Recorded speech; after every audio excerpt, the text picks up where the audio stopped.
Социјалните претприемачи не делуваат само за да понудат риба или да те научат како да ловиш риба. Тие нема да застанат се додека не ја развијат рибарската индустрија. Ова е една од најпознатите мисли на Бил Дрейтон, човекот кој важи за еден од водечките мислители во светот на социјалното претприемништво. Додека во светот овој модел е на големо применуват, во Македонија истиот е во зародиш. Вкупниот просечен ризик на невработеност во Република Македонија се уште е голем. Според познавачите на оваа состојба, најголем дел од нив причините за високата стапка на невработеност ја поврзуваат со економската ситуација во општеството, но појаснуваат дека социјалното претприемништво може да придонесе кон намалување на невработеноста, особено кај младата популација.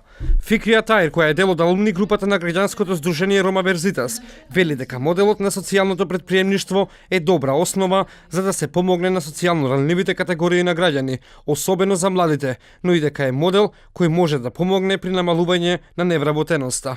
Финансиската состојба кај голем процент на младите генерално е на ниско ниво, појаснува Фикрија Таир, но сепак вели постојат можности за кои пак вели дека не се доволно достапни за. Како економист верувам во иновациите и можноста иновациите да прераснат во бизнис идеи одржливи на подолг временски период. Сепак најчесто луѓето генерално, а особено младите во Македонија, судејќи нели по економската состојба во Македонија, ја покажуваат таа верзија кон ризикот да основаат сопствен бизнис, токму поради неможноста таа идеја да биде одржлива на подолг рок. Од тука произлегуваат и дилемите кај младите во кој сектор треба да се пренасочат, дали тоа да биде владин или невладин сектор. Од друга страна, се почести се размислувањата за заменување во странство, која според перцепцијата на поголем процент од младите се гледа како подобра опција за идна финансиска стабилност. Кај младите роми постојат и ред други системски проблеми, кои што нели државата за жал се уште ги нема решено, а кои што пак влијаат во задлабоџување на овие дилеми понатака. Доколку моменталните политики за развој на претприемништвото бидат по-достапни, попромовирани кај младите, би придонеле до зголемување на потенцијалот кај младите за основање на сопствен бизнис. Финансиската стабилност кај поголем процент од младите, генерално како и кај младите роми во Македонија, на ниско ниво, но постојат програми и мерки кои младите може да ги искористат за да ја подобрат состојбата во која се наоѓаат. Преку одредени стратегии, чија цел е подобрување нели на економската состојба во Македонија, како што се на пример стратегијата за вработување, стратегијата за развој на мали, средни и големи претпријатија и друго. Социјалното претприемништво значи интегрирање на етничката перспектива во бизнисот. Започнување на социјално претпријатие има две позитивни страни: генерира нови работни места и се справува со социјалните проблеми, вели Зоран Витанов, кој важи за еден од најдобрите претприемачи во Македонија. Витанов вели дека претприемништвото како модел сам по себе е доста атрактивен, како за самореализација, така и за помагање на останатите во општеството.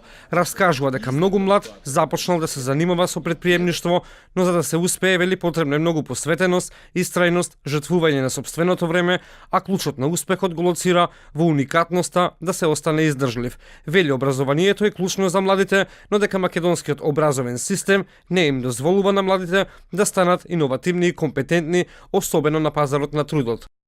Ако е некоја заедница посебно загрозена, тоа е ромската заедница, подносно тие прашања по кои што сега зборувам.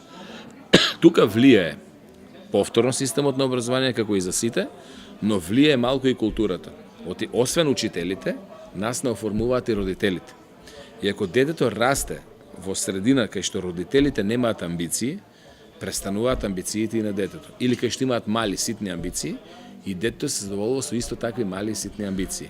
Тука треба да дојде до уште поголем напор и на општеството, и на родителите роми, за да почнат на друг начин малце да ги едуцират своите деца. И тука самиот личниот развој и само образованието многу повеќе помогне отколку формалното образование. Иако во случајот на ромите недостасува во голем број случаи дури и формалното образование.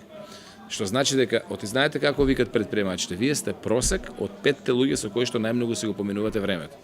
Во ситуација на голема младинска невработеност во Македонија, ние дополнително се соочуваме со принципот на дестимулација на младите за иновативен развој, вели Алберт Мемети. Тој појаснува дека многу талентирани млади со брилјантни идеи заминуваат во европските држави и започнуваат со реализација на сопствените идеи во социјални предпријатија. Од причина што во Македонија, вели Мемети, младите немаат можности за развој на нивните идеи, кои пак можат од многу да придонесат на националната економија и подобрување на ситуацијата со социјално загрозените лица. За таа цел, државата потребно е да обезбеди услови за развивање на претприемачкиот дух кај младиот човек, вели Алберт Мемети. Во Македонија вие прво ви треба закон за социјално претприемништво. Потоа ви треба исто корекција на даночниот систем за да може даночниот систем само по себе да стимулира таков вид на предпријатија. Трето, ви треба вие да ги поттикнете тие млади, затоа што младите по себе како да кажам, се во период на пубертет или па имаат други кариерни планови и вие доколку не го поттикнете тој претприемачки дух, дали во системот на образование или па во системот или па во високообразовниот систем, тој процес треба да се стимулира и да се поттикне. Вие видите, во дуалниот систем, например, на образование, вие секојдневно се соочувате, и со работа и со пракса. Додека кај нас, например, во Македонија, вие ги имате го учете само теоретскиот дел. Знам дека во некои училишта во Македонија постоеше така наречен концепт на виртуелни компании, каде што се креираат тимови од ученици, каде што треба да си формираат собствена компанија, па треба да изработат бизнис планови. Тие моменти фалат и особено во средината каде што ромите живеат. Секаде каде што, не знам, во период на студирање, каде што ќе седите комфортен или во невладин сектор или пак во јавната администрација, тога секогаш го испробувате тој сектор. Многу малку младите роми, особено оние што се образовани, се посветуваат на градење на кариера во приватниот сектор и тоа нас не недостасува. Мухамед Јонус е човекот кој се покажал себе си како лидер кој успеал да преточи визија во акција од која бенефит ќе имаат милиони луѓе, не само во Бангладеш, туку и во многу други земји. Во 2006 година ја добива Нобеловата награда за мир како основач на концептот на микрокредити, кредитни линии за сиромашните кои не ги задоволуваат условите за класични кредити. Тој ја почнал својата борба против сиромаштијата во текот на 1974 година и големата глад во Бангладеш.